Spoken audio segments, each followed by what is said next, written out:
The Knights of the Silver Shield. Deep in the heart of the Forest of the Giants there once stood a great stone castle. In this castle lived a company of knights, each of whom wore a fine suit of armor and carried a shining silver shield. Now all these shields were magic shields, and when one was new it appeared to be cloudy. But as its owner proved himself by word and deed to be brave and honest, it changed from cloudy gray to brightest silver. And the wonders of these magic shields did not end there, for it was also said that if a knight won a very hard battle, a golden star appeared in the center of his shield. To win a golden star was, of course, the dearest hope of every knight. But this was very hard to do. Indeed, the lord of the castle was the only one upon whose shield a golden star could be seen. One morning at dawn, the knights rode gaily forth to do battle with the mighty giants living in the forest. Perhaps this very day one of them would win his golden star. Everyone was excited. Everyone, that is, except Sir Roland. Roland was the youngest of all the knights. Even so, he had done many brave deeds, and his shield had a bright silver shine.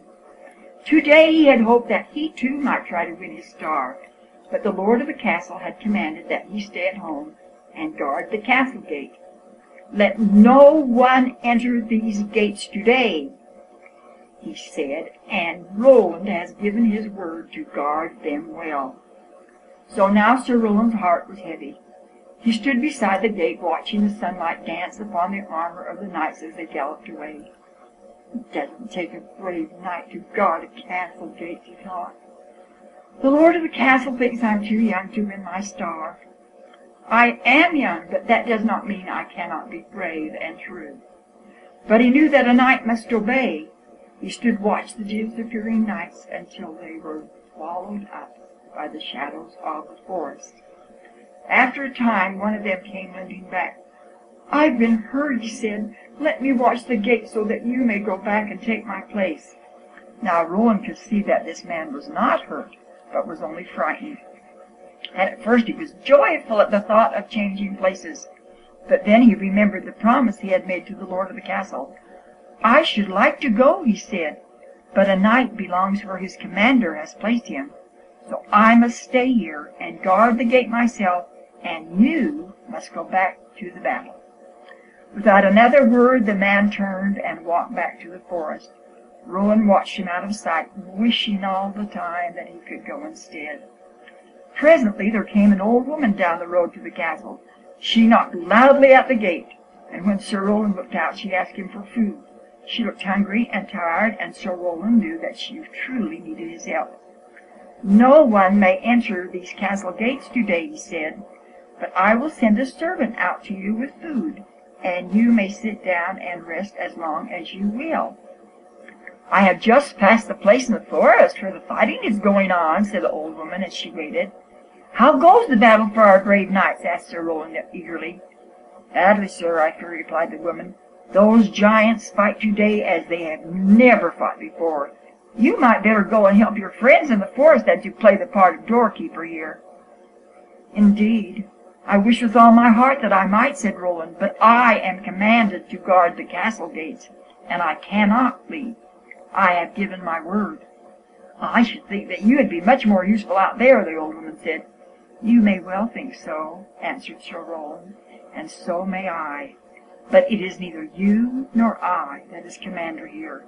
"I suppose," said the old woman then, "that you are one of those who cares not for the dangers of fighting. You are lucky to have so good an excuse for staying behind."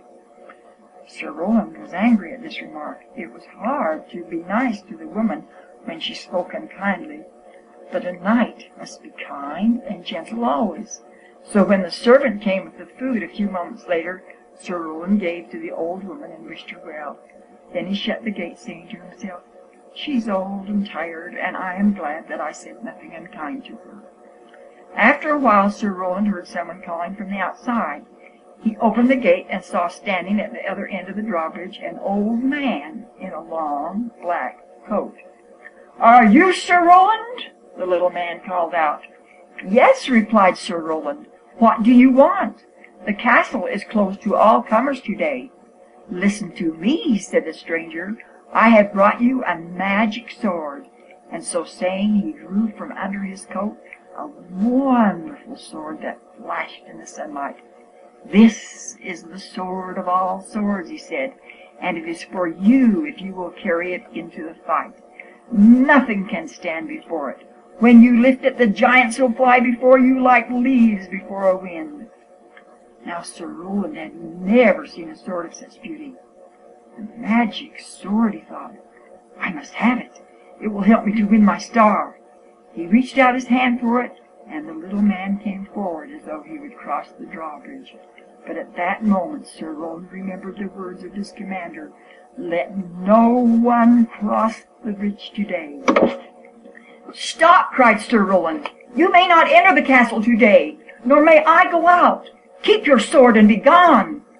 Fearing that he might yet break his promise, he touched the great bell by the gate that controlled the drawbridge. The bridge began to rise, and as it went up, a strange thing happened. The little man threw off his black coat and began to grow taller and taller. And soon his size was a match for any giant in all the forest. Roland trembled. Then to think what might have happened if he had left the castle gate to take the sword. "I must be more careful," he thought. "Let me not give the lord of the castle reason to think that I am indeed too young to win my star." Presently Sir Roland heard a sound that made him spring forward with joy. The lord of the castle with many of his brave knights came riding back from the forest. They were dusty and tired, but they had won the fight with the giants. Never had there been a happier homecoming. After he had closed the gates, Sir Roland followed the knights into the great hall of the castle. The commander took his place, and the other knights all gathered about him. Then Sir Roland came forward to report what had happened at the castle, while everyone had been away fighting in the forest. As Roland began to speak, there came a sudden stillness in the room. "Look!" one of the knights whispered. "The shield! Sir Roland's shield!" And there, shining brightly on Roland's shield, was a beautiful golden star. "There must be a mistake," cried Roland, who was even more surprised than the others. "Speak, Sir Knight," said the commander. "Tell us all that has happened today. Have any giants come to the house? Did you fight a giant alone?" "No, my lord," said Sir Roland. "One giant came here, but he went away quietly when I would not let him enter. Then he told how the man in the black coat had offered him a wonderful sword.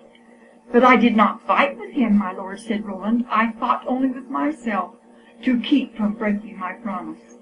When Roland had finished, there was a moment of silence, and then the lord of the castle spoke.